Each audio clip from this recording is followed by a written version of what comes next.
25 ফেব্রুয়ারি 2009 পিলখানায় BDR দরবার হলে হাজির 2560 জন জওয়ান। সকাল 9টা 5 মিনিট। দরবার হলে প্রবেশ করেন বিডিআরের ডিজি মেজর জেনারেল শাকিল সহ বিডিআরে কর্মরত সেনা কর্মকর্তারা। 9টা 30-এ ডিজি বক্তব্য শুরু করেন। এ সময় অস্ত্র হাতে মঞ্চে উঠে পড়ে সিপাহী মঈনকে ধরে ফেলেন ডিজির পাশে থাকা সেনা কর্মকর্তারা। পূর্ব পরিকল্পনা অনুযায়ী বিডিআরের জওয়ানরা দরবার হলের বাইরে চলে যায়। শুরু হয় বিক্ষিপ্তভাবে ছোটাছুটি। শোনা যায় 2-1টি গুলির আওয়াজ। তখনও দরবার হলের ভেতরে পরিস্থিতি নিয়ন্ত্রণে ব্যস্ত মেজর জেনারেল শাকিল এবং তাকে ঘিরে থাকা সেনা কর্মকর্তারা। 9টা 32 minute. Major general Shakil phone করে বিশৃঙ্খল পরিস্থিতির কথা জানান তৎকালীন সেনাপ্রধান জেনারেল মঈনকে। পিলখানায় জরুরি সেনা পাঠাতে অনুরোধ করেন। এরপর ফোন করেন র্যাবের ডিজিকে, সেখানেও সাহায্য চান। ঠিক 9টা 38 মিনিটে জেনারেল শাকিল ফোন করেন প্রধানমন্ত্রী শেখ হাসিনাকে, তার কাছে সাহায্য চান। তখনও অসংগঠিত বিডিআর জওয়ানরা। দরবার হলে কিংকর্তব্য বিমূঢ় মেজর জেনারেল শাকিল ও অন্যান্য সেনা কর্মকর্তা। সময় গড়িয়ে যায়। ক্রমশ পরিস্থিতি ভয়ঙ্কর হতে থাকে, কিন্তু কেউই সাহায্যের জন্য এগিয়ে আসেনি। 10টা 20 মিনিট। অনেক সময় পেরিয়ে গেছে। মেজর জেনারেল শাকিল জানতে চান কেউ সাহায্য করতে এগিয়ে এসেছে কিনা। কোনো দিক থেকে নেই কোনো সাহায্য। 10টা 39 মিনিট। অস্ত্র হাতে দরবার হলে প্রবেশ করে খুনিরা। তারা গালাগাল করে সেনা কর্মকর্তাদের, তুচ্ছ তাচ্ছিল্য করে, অফিসারদের ব্যাজ খুলে ফেলে নিয়ে দিতে থাকে আদেশ নির্দেশ। 10টা 42 মিনিট। খুনিরা খুব কাছ থেকে মেজর জেনারেল শাকিল এবং তার সঙ্গের সেনা কর্মকর্তাদের গুলি করে হত্যা করে। কোনো যুদ্ধক্ষেত্র নয়, অথবা নয় কোনো জনমানবহীন যোগাযোগ বিচ্ছিন্ন দুর্গম অঞ্চলে। খোদ রাজধানীতে দিনের আলোয় বিডিআর পিলখানার মাঠ ভিজে যেতে থাকল মেজর জেনারেল, কর্নেল, মেজর আর ক্যাপ্টেনদের তরতাজা রক্তে। বিদ্রোহীদের কেউ কেউ সে সময় পিলখানার বিভিন্ন গেটে এসে মিডিয়ার সাথে কথা বলে। বিভৎস উল্লাসে দিতে থাকে জয় বাংলা স্লোগান। আকাশে বাতাসে যত্রতত্র করতে থাকে গুলি। অন্যদিকে খুনিদের হাত থেকে নিজ কর্মকর্তাদের রক্ষা করতে ব্রিগেডিয়ার জেনারেল হাকিমের নেতৃত্বে পিলখানার বাইরে সকাল 10টার মধ্যেই পৌঁছে 5 শতাধিক সেনা সদস্য, পৌঁছে র্যাব সদস্যরা।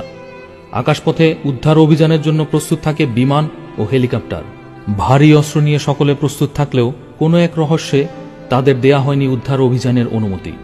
কেন তাদেরকে ভেতরে যাবার অনুমতি দেয়া হলো না, এর জবাব আজও অজানা। সেনাপ্রধান মঈন জানিয়েছেন, ওই দিন বেলা 11টার দিকে প্রধানমন্ত্রীর বাসভবন যমুনায় গিয়ে তিনি দেখেন নেতা মন্ত্রীদের নিয়ে হাসি মুখে চা খাচ্ছেন প্রধানমন্ত্রী শেখ হাসিনা। সেখানে সিদ্ধান্ত হয় আলোচনা হবে বিদ্রোহীদের সাথে। দলের গুরুত্বপূর্ণ সিনিয়র নেতাদের বাদ দিয়ে বেলা 1টার পর পরিস্থিতির নিয়ন্ত্রণ আনতে দলের অপেক্ষাকৃত জুনিয়র 2 নেতা নানক, আজমকে পাঠান পিলখানায়। বেলা 3:30টার দিকে ডিএডি তৌহিদের নেতৃত্বে 14 সদস্যের বিদ্রোহী দল বৈঠক করে প্রধানমন্ত্রী শেখ হাসিনার সাথে। হোটেল শেরাটন থেকে তাদের জন্য আনা হয় খাবার। সিদ্ধান্ত হয় সাধারণ ক্ষমা ঘোষণার। প্রধানমন্ত্রী একবারের জন্য জানতে চাননি ভেতরে আটকে পড়া জিম্মি হওয়া সেনা অফিসার বা তাদের পরিবারের কথা। এ যেন শুধুই সময় ক্ষেপণ, কাল ক্ষেপণ। ধৈর্য এবং সময়ের প্রয়োজন, এই দুটোকে হাতে রেখেই কাজ করছে। রাতে পিলখানায় গিয়েছিলেন সেই সময়কার স্বরাষ্ট্রমন্ত্রী সাহরা খাতুন, আইন প্রতিমন্ত্রী অ্যাডভোকেট কামরুল ইসলাম এবং পুলিশের আইজি নূর মোহাম্মদ। তারা কিছু অস্ত্র নিয়ে ফেরত আসলেও পিলখানায় আটকে থাকা সেনা কর্মকর্তা এবং তাদের পরিবারের সদস্যদের উদ্ধার করেননি।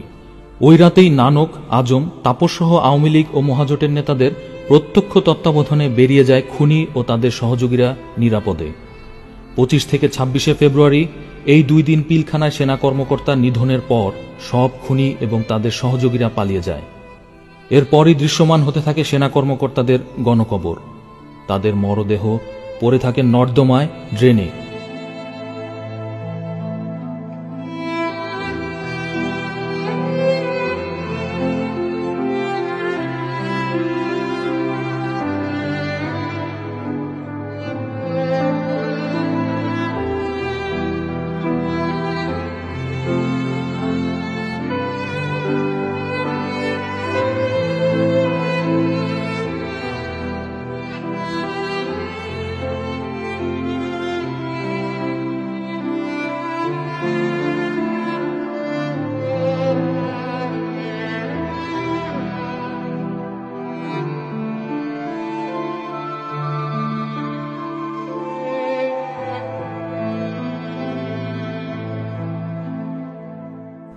এই বিভৎসতা যেন ৭১কেও হার মানায়।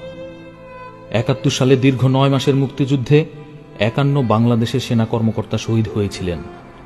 আর হাসিনা মঈনের সুপরিকল্পিত ষড়যন্ত্রে মাত্র ২ দিনে নিজ দেশের মাটিতে খুন হন সেনাবাহিনীর ৫৭ জন চৌকস কর্মকর্তা সহ ৭৪ ব্যক্তি।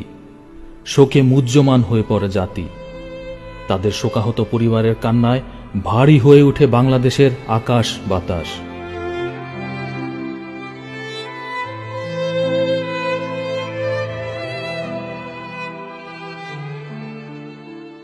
বিক্ষুব্ধ সেনাদের সামাল দিতে ঢাকা ক্যান্টনমেন্টে যান শেখ হাসিনা।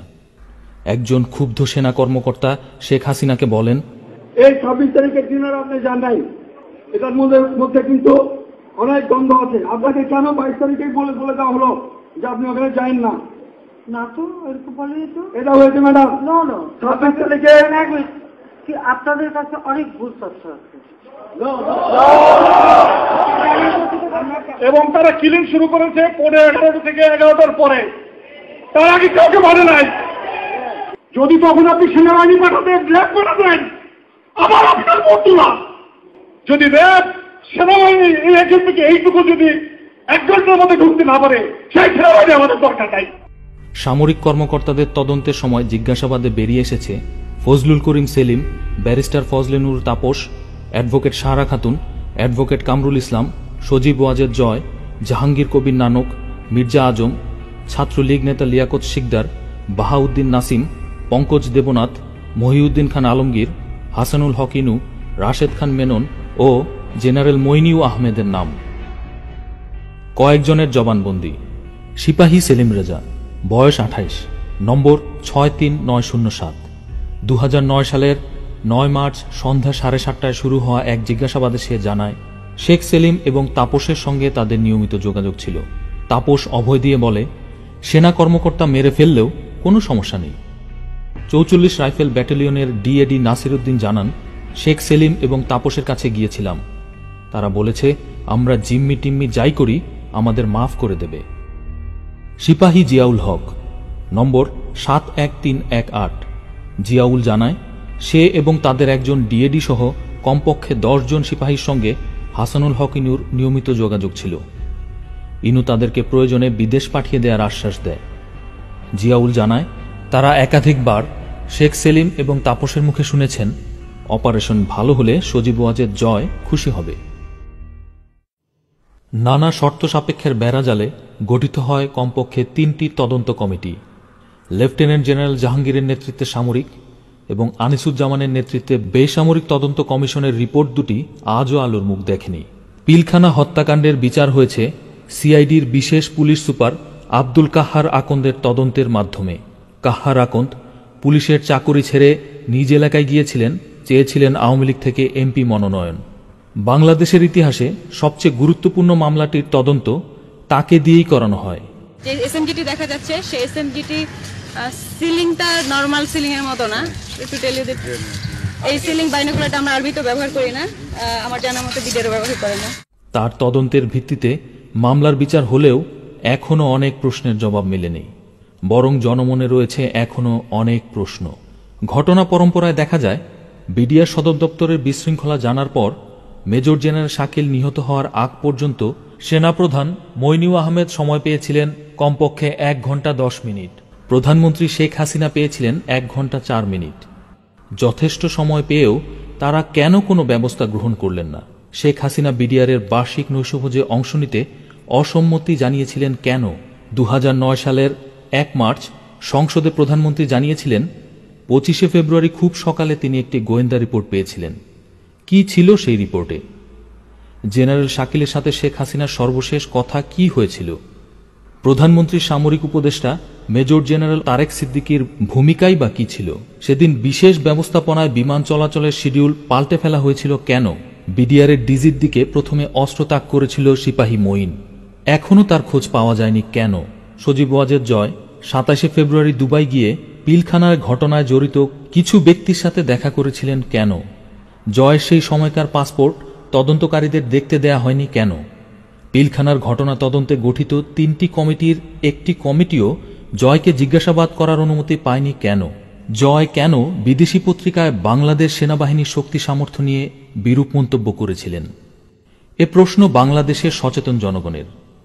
এ প্রশ্ন বিডিআরের ডিজি মেজর জেনারেল মরহুম শাকিল আহমেদের সন্তান রাকিন আহমেদেরও।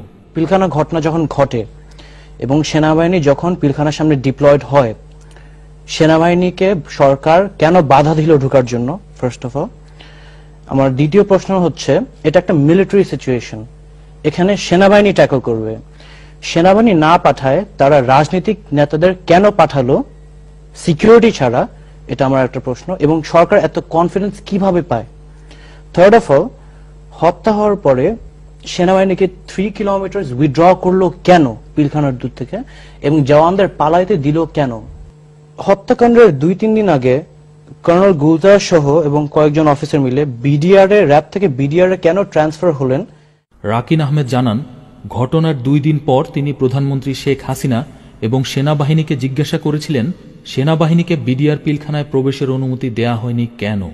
উত্তরে প্রধানমন্ত্রী বলেছিলেন তিনি সেনাবাহিনী পাঠাতে চেয়েছিলেন, কিন্তু সেনাপ্রধান মইনুল আহমেদ রাজি হননি। আর মইন বলেছেন প্রধানমন্ত্রী অনুমতি না দেয়ায় অ্যাকশনে যাওয়ার সম্ভব হয়নি।